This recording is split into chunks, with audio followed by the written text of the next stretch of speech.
बाबु नानीहरू पहिला हामी यो गेडा टचिङवाला भिडियो हेरौँ अनि यसको फन्नी कमेन्ट पढ्ने ल।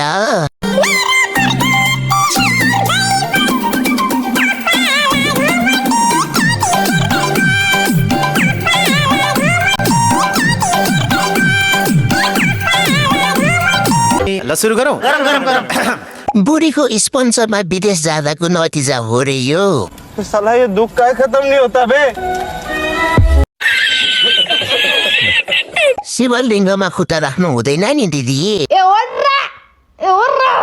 छिटो छिटो छोरा बनाऊ है बाबु, बुढीले खसी पार्दैली जस्तो छ। खुट्टा कहाँ राखेको दिदी, फुट्ला नि फेरि। मर्दको छोरो सामने सामुन्ने आएर भन्, गाडी लुकेर किन बदनाम गर्छस्? भरे कसरी खान्छौ अहिले लत्याएको फलफुल?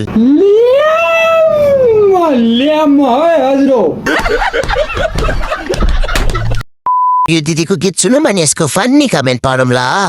बुढो पागल भो मेरो बुढो पागल भो, कान्छी ल्याउँछु भन्छन् अब बुढो पागल भो, के गर्ने र साथीहरू जेलमा हाल्नु पर्यो।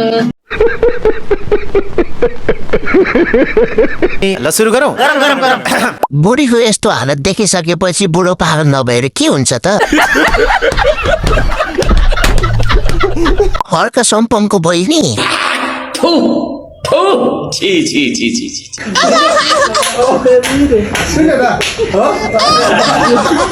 बुढो पागल हुँदा यस्तो खुसीले गीत गाउने मान्छे अझै देखे।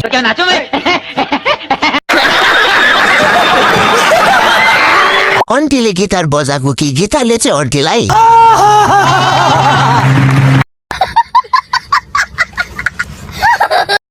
सबैभन्दा पहिले त यो भिडियो हेर्नुहोस्, त्यसपछि यसको फन्नी कमेन्ट पढ्नेछौँ। सोलर्सको दिन तिमलाई दिलबाट निस्किन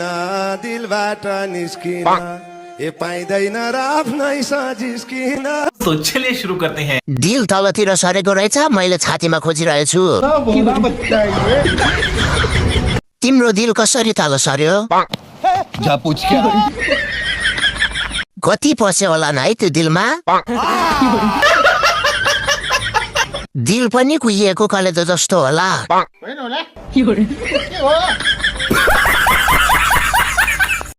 बाबु नानीहरू, हामी डल्ली आन्टीको भिडियो हेरौँ अनि यसको फन्नी कमेन्ट पढौँ ल। मान्छेले मलाई सोधेको थियो कि तिमीले रिलेसनसिपमा सबैभन्दा बिगेस्ट मिस्टेक के गरेको छौ भनेर के।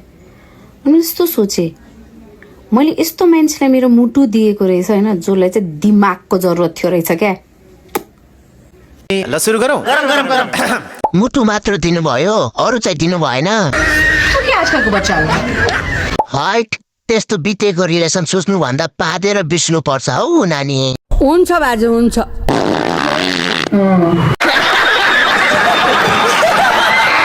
अलिकति हाइट बढेको भए सायद नेपालकी टप कलाकार बन्नुहुन्थ्यो तपाईँ।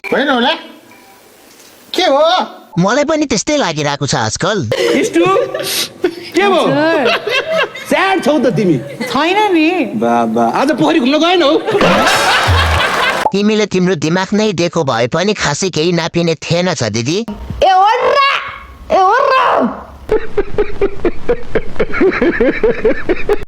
त्यसको फन्नी कमेन्ट पढ्नेछौँ। सोलर्सको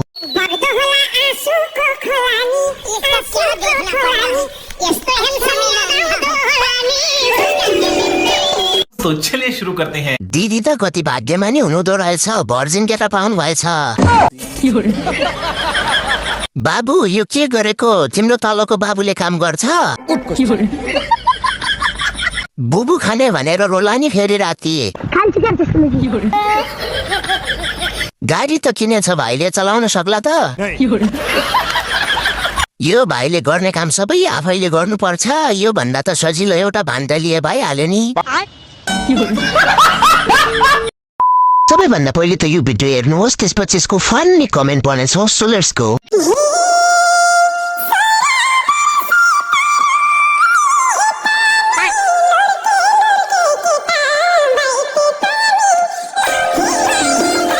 तो चलिए शुरू करते हैं। ए भगवान, एनसेलको टावर पनि हिँड्न लागेछ। होइन, मान्छे हो कि जिराफ हो? 2-4 जना त ठहरै पार्छिन् होला। कौन है ये लोग? पाइन्छ त नेपालमा पाइन्न होला। गजब बेइज्जती।